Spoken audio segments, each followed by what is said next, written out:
ड्रैगोमैन channel में आपका स्वागत है और आज हम बात करेंगे आमिर के सुपरस्टार अल्लू अर्जुन की मूवी पुष्पा के बारे में। और इस मूवी के स्टार्टिंग में बताया जाता है कि लाल चंदन की लकड़ी को इंडिया से जापान कैसे स्मगल किया जाता है। जापान में एक रिवाज है, दुल्हा अपनी दुल्हन को शादी में महंगे तोहफे देता है और ये जापानी बाजा बहुत ही खास और महंगा है क्योंकि ये एक खास लकड़ी से बनता है और ये लकड़ी जापान में कहीं नहीं मिलती। ये लकड़ी चाइना से जापान में स्मगल की जाती है। चाइना तक ये लकड़ी चेन्नई से पहुंचती है, जहां से इन लकड़ियों को मद्रास से ट्रक्स पहुंचाते हैं। लकड़ी के लिए इतना जोखिम सिर्फ इसलिए उठाया जाता है क्योंकि ये लकड़ी पूरी दुनिया में सिर्फ शेरशाह चिल्लम के जंगलों में ही पाई जाती है। फिर हमें दिखाया जाता है पुष्पा को, जिसका पूरा नाम पुष्पराज है। पुष्पा लाल चंदन की लकड़ियों को ट्रक में भर के ले जा रहा होता है, लेकिन पुलिस उसे पकड़ लेती है और फिर पुष्पा पुलिस वालों से लड़ाई करता है, उनकी पिटाई कर देता है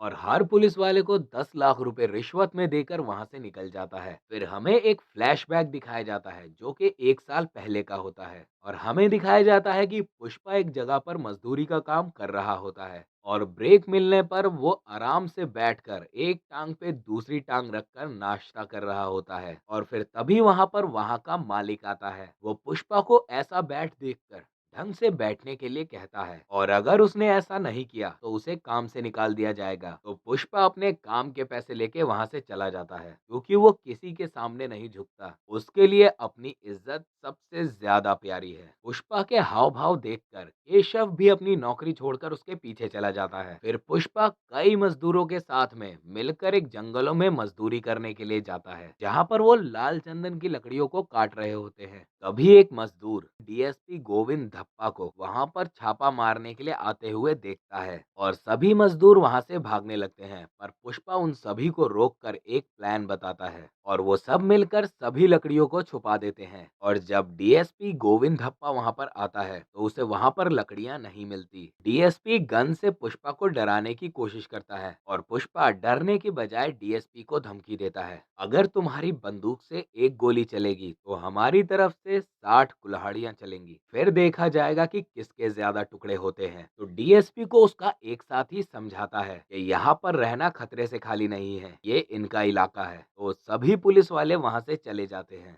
और इसी तरीके से पुष्पा और बाकी सभी लकड़ियों को काटते रहते हैं। और फिर एक दिन जब लकड़ियों को ट्रक में भरा जा रहा होता है, डीएसपी अपने साथ बहुत सारी पुलिस फोर्स को लेकर वहां पर आ जाता है। तो पुष्पा पुलिस पर एक पत्थर फेंक कर मारता है। ये देख बाकी सभी मजदूर भी पुलिस पर पत्थर फेंक कर मारने लगते हैं और फिर डीएसपी के एक गोली चलाने से सभी लोग वहां पर इधर उधर भागने लगते हैं और उसी वक्त पुष्पा उस ट्रक को लेकर वहां से निकलने की कोशिश करता है, जिसमें सभी लाल चंदन की लकड़ियां रखी गई थी और पुलिस भी उन सब का पीछा कर रही थी। पर पुष्पा उस ट्रक को कहीं पर छुपाकर पुलिस वालों के सामने आ जाता है और डीएसपी उसे लॉकअप में ले जाकर बहुत मारता है और पुष्पा अपना मुंह नहीं खोलता कि उसने ट्रक को कहां पर छुपाया है। और वहीं एक पुलिस वाला पुष्पा को नाजायज बोलता है और पुष्पा को ये सुनकर बहुत गुस्सा आता है और उसे कुछ पुरानी बातें याद आने लगती हैं और दिखाया जाता है कि पुष्पा का एक सौतेला भाई है जो कि पुष्पा को उसके पापा का सरनेम यूज करने नहीं देता क्योंकि उसे नहीं लगता कि पुष्पा उसके पापा का बेटा है, क्योंकि उसकी पापा की शादी पुष्पा की माँ से नहीं हुई थी। पुष्पा उसके पापा की नाजायज औलाद है और यहीं पे पुष्पा की पुरानी यादें खत्म हो जाती हैं और दिखाया जाता है कि पुष्पा को पुलिस थाने लेके आया गया है। फिर पुष्पा मिलता है रेड्डियों से जो कि लाल चंदन की लकड़ियों को स्मगल करते हैं, जिसमें सबसे छोटा होता है जॉली रेड्डी और उससे बड़ा है जक्का रेड्डी और उन सभी से बड़ा होता है कोंडा रेड्डी। ये रेड्डी भाई मजदूरों से जंगलों में लकड़ियां कटवाते हैं और फिर उन्हें ट्रक से 2 चेक पॉइंट पास करवाकर मंगल सीनू नाम के एक आदमी को भेज देते हैं। मंगल सीनू 15 चेक पॉइंट पास करवाकर उन सभी लकड़ियों को चेन्नई ले जाता है। फिर जक्का रेड्डी पुष्पा को बेल दिलवाता है। फिर पुष्पा जक्का रेड्डी से 5 लाख रुपया लेकर बता देता है कि उसकी लकड़ियां कहाँ पर है, जिसके बाद पुष्पा गोंडा रेड्डी के पास जाकर कहता है सभी लकड़ियों को डीएसपी के नाक के नीचे से निकालने का, ताकि डीएसपी उनकी लकड़ियों को ना पकड़ पाए। और फिर पुष्पा एक दूध के ट्रक को मॉडिफाई करता है, जिसके आधे हिस्से में वो लकड़ियों को भर देता है और आधे हिस्से में दूध,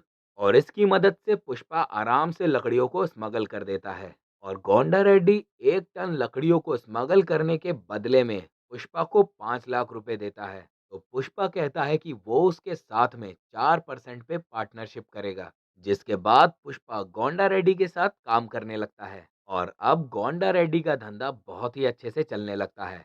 और फिर एक दिन पुष्पा देखता है श्रीवल्ली को और जिसे देखते ही पुष्पा उसका दीवाना हो जाता है और वो हर जगह उसका पीछा करने लगता है और श्रीवल्ली पुष्पा की तरफ देखती भी नहीं। और फिर एक दिन श्रीवल्ली और उसकी सहेलियां थिएटर के बाहर एक मूवी देखने के लिए खड़े होते हैं और उनके पास मूवी की टिकट खरीदने के लिए पूरे पैसे नहीं होते और वहीं पर केशव पहुंचता है और श्रीवल्ली को कहता है कि अगर वो पुष्पा को देखकर मुस्कुराएगी तो वो उन सभी को मूवी देखने के पैसे दे देगा और जिसके लिए उसकी सहेलियां उसे मनाती है और फिर श्रीवल्ली मान जाती है। और फिर जब अगले दिन श्रीवल्ली पुष्पा को देखकर हंसती है, पुष्पा काफी खुश हो जाता है और फिर पुष्पा अब श्रीवल्ली के पीछे जाता है तो केशव का भांडा फूट जाता है कि केशव ने श्रीवल्ली को 1000 रुपए दिए थे उसे देखकर मुस्कुराने के लिए, जिससे पुष्पा को केशव पे बहुत गुस्सा आता है, आखिर उसने ऐसा किया क्यों। और फिर पुष्पा के अंदर का आशिक जागता है और वो केशव से कहता है कि वो श्रीवल्ली को 5000 रुपए देकर ये कहे कि वो पुष्पा को किस करे। और अगले ही सीन में हम देखते हैं कि पुलिस वाले को पता चल जाता है कि दूध के ट्रक में लाल चंदन की लकड़ियां हैं और उसके बाद वो श्रीवल्ली के पापा और एक आदमी को पकड़ लेता है और उनसे कहता है अगर वो दोनों उनकी मदद करेंगे तो वो उन्हें छोड़ देगा और साथ ही उन्हें 50 लाख रुपए देगा। और अब वो दोनों डीएसपी को बता देते हैं कि गोंडा रेड्डी का गोदाम है कहाँ पर और गोंडा रेड्डी कैसे लकड़ियों को स्मगल करता है और वो लकड़ियों को कहाँ पर ले जाता है। और दूसरी तरफ हम शीनू को देखते हैं जहाँ वो कोंडा रेड्डी के गोदाम पर आकर अपने करोड़ों के माल को रखने के लिए कहता है। तो कोंडा रेड्डी उसे कहता है कि तुम्हारा माल यहाँ बिल्कुल सेफ रहेगा। दूसरी तरफ पुष्पा श्रीवल्ली को किस करने के लिए काफी एक्साइटेड होता है, लेकिन श्रीवल्ली काफी डरी हुई होती है और जैसे ही पुष्पा उसे किस करने वाला होता है तो वो रोने लगती है और कहती है कि मैंने सोचा था कि मैं अपनी पहली किस अपने पति को ही करूंगी। तो वहां पे एक सीन क्रिएट हो जाता है कि पुष्पा 5000 देने के बदले अपनी किस मांग रहा होता है और फिर वहीं सभी लड़कियों को लगने लगता है कि पुष्पा ने श्रीवल्ली के साथ कोई गलत हरकत कर दी, तो वो सब वहां से चले जाते हैं और फिर पुष्पा डिसाइड करता है कि वो श्रीवल्ली से ही शादी करेगा ताकि उसके 5000 रुपए बर्बाद ना हो। और अगले ही दिन हम देखते हैं कि डीएसपी गोंडा रेड्डी के गोदाम की तरफ पुलिस फोर्स लेकर आ रहा होता है और गोंडा रेड्डी पुष्पा से कहता है कि अगर हमारा सारा माल पकड़ा गया तो हम लोग बर्बाद हो जाएंगे। और फिर पुष्पा पुलिस के वहां आने से पहले ही वहां के सारे माल को नदी में फेंक देता है और केशव को पैसों से भरा बैग लेकर नदी के डैम को संभालने वाले आदमी की तरफ भेजता है, जिसे पैसे देकर केशव डैम को बंद करवा देता है और इसकी वजह से सभी लाल चंदन की लकड़ियां डैम के पास इकट्ठा हो जाती हैं और दूसरी तरफ पुलिस के हाथ में कुछ नहीं लगता और फिर कोंडा रेड्डी के करोड़ों के माल को बचाने की वजह से पुष्पा को एक शानदार पार्टी दी जाती है और यहाँ पे पुष्पा को पता चलता है कि आगे मंगल सेनु 1 टन लकड़ियों को करोड़ों में बेचता है और उन्हें वो 1 टन लकड़ी पर 25 लाख रुपए ही देता है। और ये बात पुष्पा कोंडा रेड्डी को बताता है। कोंडा रेड्डी पुष्पा को कहता है कि तुम्हें शीनू के साथ डील करनी होगी हमारे हिस्से के पैसों को बढ़ाने के लिए और अगर ऐसा तुमने कर लिया तो हम दोनों 50-50% के पार्टनर बन जाएंगे। और अगले दिन पुष्पा शादी का रिश्ता लेकर श्रीवल्ली के घर पहुंच जाता है, लेकिन वहां पर पुष्पा का सौतेला भाई आकर की माँ और उसके बारे में बहुत बुरा भला कहता है और ये सब सुनकर पुष्पा को गुस्सा आ जाता है और वो उसे मारने लगता है। और इसी बीच पुष्पा की माँ को चोट लग जाती है और वो तुरंत ही अपनी माँ को हॉस्पिटल लेके जाता है और उसी वक्त पुष्पा को ये याद आता है कि जब उसके पापा मरे थे तो उसके सौतेले भाई ने उसकी माँ को उसे देखने भी नहीं दिया था और पुष्पा से वो लॉकेट भी छीन लिया था जो उसके बाबा की उसके पास एक आखिरी निशानी थी। फिर पुष्पा केशव से कहता है कि अब वो किसी के सामने नहीं झुकेगा और आगे दिखाया जाता है कि सीनू का साला नागेश नाम के आदमी को जान से मार देता है क्योंकि उसने शीनू से 1 टन माल का 50 लाख रुपया मांगा था। पुष्पा भी यही डील करने शीनू के घर पे आया था और ये सब देखकर पुष्पा शीनू से 50 लाख की जगह 1 करोड़ की मांग करता है और शीनू उसे इतना पैसा देने के लिए तैयार नहीं होता। तो पुष्पा डायरेक्ट मुरगन नाम के आदमी को माल देने का सोचता है, जिससे शीनू बिल्कुल भी खुश नहीं होता। तो वहां पर शीनू के आदमी और पुष्पा के बीच में लड़ाई हो जाती है और फिर पुष्पा सभी की धुलाई करके वहां से चला जाता है और फिर हम देखते हैं कि पुष्पा माल लेकर सीधा मुरगन के पास डील करने के लिए चला जाता है। तो वहां पे मुरगन पुष्पा को 1 टन माल के 1.5 करोड़ देने के लिए तैयार हो जाता है। पुष्पा ये बात कोंडा रेड्डी को बताता है। थोड़ा सा सोचकर कोंडा रेड्डी मान जाता है और दूसरी तरफ जॉली रेड्डी को ये बात पता चल जाती है कि श्रीवल्ली के पापा और एक आदमी डीएसपी की मदद कर रहे हैं, तो वो श्रीवल्ली के पापा को छोड़कर दूसरे आदमी को जान से मार देता है। और जब श्रीवल्ली अपने पापा को लेने आती है तो जॉली रेड्डी श्रीवल्ली से कहता है कि आज रात तैयार होकर मेरे पास आ जाना, मेरे साथ रात बिताने के लिए, तभी तुम्हारे पापा तुम्हें जिंदा मिलेंगे। तो श्रीवल्ली तैयार होकर पुष्पा के पास जाती है और उसे बता देती है कि वो उससे बहुत प्यार करती है। और फिर वो दोनों जॉली रेड्डी के पास जाते हैं और फिर पुष्पा वहां जॉली रेड्डी की धुलाई करके उसका अंग अंग तोड़ देता है। और इसके बाद पुष्पा श्रीवल्ली और उसके पापा को उसके घर लेकर जाता है और अगले ही दिन कोंडा रेड्डी जॉली को देखने के लिए हॉस्पिटल जाता है।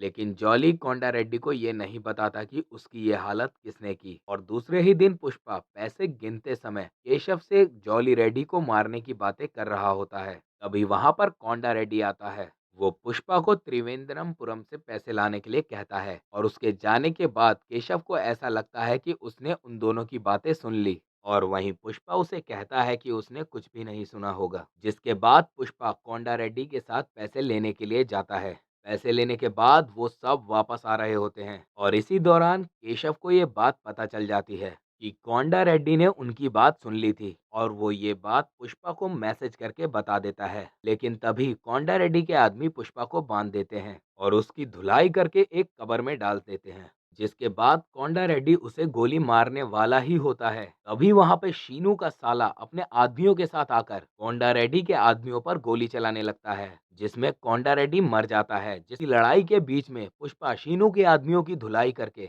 अपने आप को आजाद कर लेता है। दूसरी तरफ शीनू का साला जक्का रेड्डी को मारने ही वाला होता है। फिर तभी वहां पुष्पा आकर सभी की धुलाई करने लगता है। जिसके बाद पुष्पा शीनू से बात करते हुए ही उसके साले को गोली मार देता है। फिर दिखाया जाता है कि कोंडा रेड्डी का एक क्रियाक्रम चल रहा है, जहां पर एमएलए शीनू, पुष्पा, जक्का रेड्डी, बाकी सभी लोग वहीं बैठे होते हैं। यहाँ पर शीनू और जक्का रेड्डी के बीच में लड़ाई होने ही वाली होती है, लेकिन एमएलए उन दोनों को शांत कर देता है। वहां पर पुष्पा सबको बता देता है कि शीनू 1 टन माल कितने में बेचता है और उन सभी को कितना पैसा देता है। जिसके बाद पुष्पा शीनू की जगह लेकर सिंडिकेट का सारा माल संभालने के लिए कहता है, तो एमएलए इस बात पे मान जाता है और इसके बाद पुष्पा सिंडिकेट का सारा माल संभालने लगता है। और वहीं दूसरी तरफ शीनू की पत्नी उसे जान से मारने की कोशिश करती है, क्योंकि शीनू ने अभी तक उसके भाई के मौत का बदला पुष्पा से नहीं लिया। और दूसरी तरफ डीएसपी अपना इस्तीफा दे देता है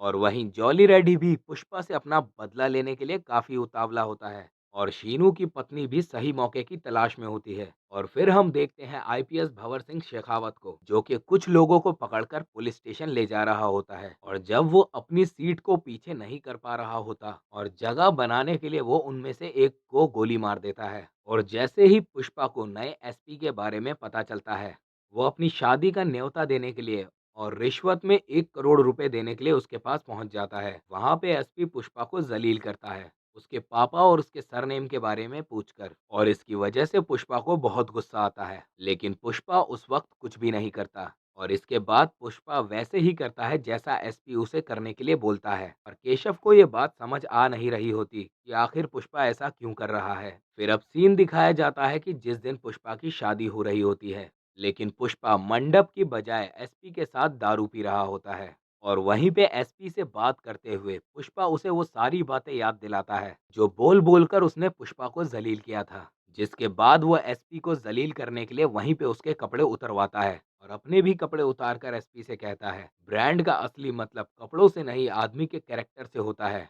जिसके बाद पुष्पा वहां से गाड़ी उठाकर अपने मंडप की ओर निकल जाता है। इसके बाद पुष्पा अपनी शादी में भी वैसे ही पहुंच जाता है। दूसरी तरफ एसपी बड़े गुस्से में पुलिस स्टेशन पहुंचकर वो सारे पैसे जला देता है जो पुष्पा ने उसे दिए थे। और उसके बाद वो जोर जोर से हंसने लगता है। और वहीं शादी के मंडप में श्रीवल्ली पुष्पा से पूछती है, बात ज्यादा आगे तो नहीं बढ़ी? तो पुष्पा कहता है कि बात आगे नहीं बढ़ी, बल्कि हद से आगे बढ़ गई है। और इन दोनों की शादी के बाद ही पुष्पा मूवी यहीं पर पूरी होती है। ये पुष्पा का फर्स्ट पार्ट था और इसका सेकंड पार्ट भी जल्द ही आएगा। लाइक, सब्सक्राइब और शेयर करना ना भूलें। और आपको ये मूवी कैसी लगी कमेंट करके जरूर बताएं।